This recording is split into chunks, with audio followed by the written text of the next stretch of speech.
شامی صاحب، جیسے میں نے کہا کہ کل رات تک شاید آپ کو بھی اندازہ نہ ہو کہ اچانک سیز فائر ہو جائے گا، اور ہر کوئی یہ سمجھ رہا تھا کہ اب کیونکہ حملہ امریکی اڈوں پہ ہو گیا ہے تو شاید یہ معاملہ طول پکڑ جائے.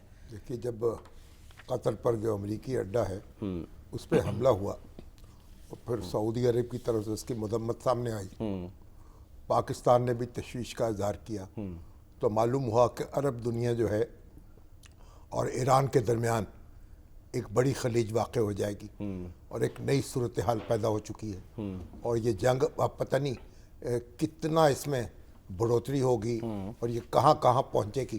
ایک عجب صورتحال پیدا ہو گئی.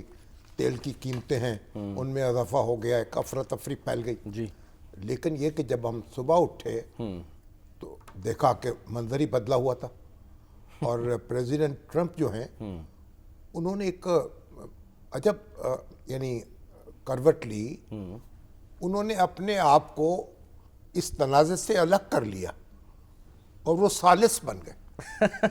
اچھا، وہ ایران اور اسرائیل پر اس طرح بات کرنے لگے اور اس طرح برسنے لگے جیسے وہ اس میں فریق نہیں ہیں. اور 2 روز پہلے تک وہ ایران پہ فریق حملہ کر رہے تھے. ایران میں رجیم کی چینج کی بات کر رہے تھے، ان کے نظام کی تبدیلی کی بات کر رہے تھے، خامنہئی کو دھمکا رہے تھے. لیکن اچانک انہوں نے اپنی پوزیشن جو ہے بدلی. اب وہ ایک ثالث کا کردار ادا کرنے لگے، اور دونوں ملکوں کو اب کبھی انہوں نے کہا کہ ایران سے رابطہ ہوا ہے، پھر کہا اسرائیل نے ان سے رابطہ کیا ہے، پھر قطر سے ان کی بات ہوئی ہے. قطر کے وزیر اعظم کو انہوں نے کہا کہ وہ ایران سے بات کرے. بہرحال کبھی اس سے بات کرنا، کبھی اس سے بات کرنا، تیرے کوچے ہر بہانے، مجھے دن سے رات کرنا.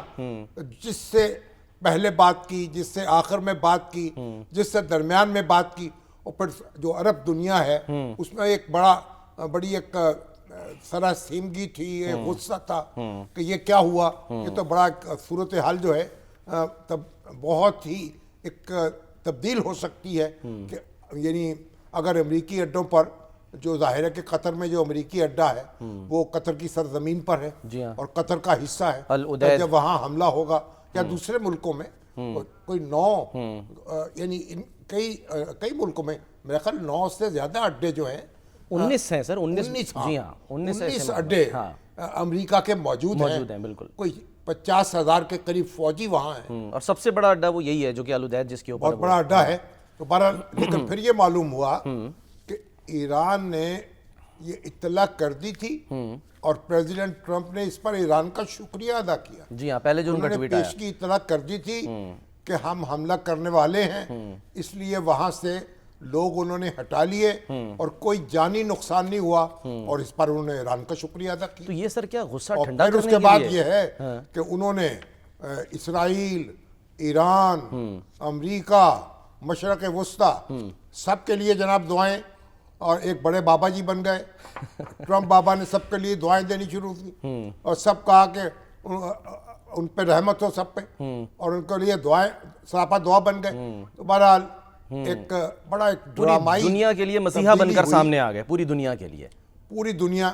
لیکن سب ہر جگہ اطمینان کا سانس لیا گیا، یورپ میں بھی، چین میں بھی، روس میں بھی، عرب دنیا میں بھی، اور سب سے بڑھ کے پاکستان میں بھی. کہ اور پاکستان تو ایک ڈپلومیٹیکلی اس معاملے کو ڈیل کر رہا تھا، اور صدر ٹرمپ جو ہے ان کے اندر جو امن کا پیغامبر بننے کی خواہش ہے اس کو ذرا وہ اکسا رہا تھا کہ وہ ایک یہ روپ دھار لیں، اور بالآخر انہوں نے روپ دھار لیا. ٹھیک. تو اب وہ ایک امن کے دائی کے طور پر، اور پھر اسرائیل اور ایران دونوں نے کچھ وائلیشنز کی، اس پہ ان کو غصہ آ گیا اور شدید انہوں نے تنقید کی اس کے اوپر. ایران سے زیادہ اسرائیل پہ برہم ہوئے اور نیتن یاہو سے ٹیلی فون پہ بات کی. اور اب ایک منظر بدل چکا ہے. اب تو انہوں نے کہا بھئی چین جو ہے اب وہ ایران سے تیل خرید سکتا ہے. ہاں جی، وہ توقع یہ ہے بڑا دلچسپ ٹویٹ خریدے گا. ہاں جی، وہ کہتے ہیں کہ جی چائنا کے now continue to purchase oil from Iran, hopefully they will be purchasing plenty from US also. It was my great honor to make this happen. اس سے کیا مراد ہے؟ مطلب یہ ہے کہ چین کو سپلائی جو ہے باقی رہی. اگر ایران کی تنصیبات پر مزید حملہ ہوتا، آپ نہ کہتے ہیں ہرمز بند ہو 80% جاتی، جو تیل ہے ایران کا وہ چین خریدتا ہے. ایران کا تیل چین خرید رہا ہے. اور بہرحال تو اب وہ چین کے اوپر بھی انہوں نے ایک احسان جتا دیا اور ساتھ ہی آفر بھی کر دی کہ ہمارا تیل بھی خرید حاضر ہے، خرید لو.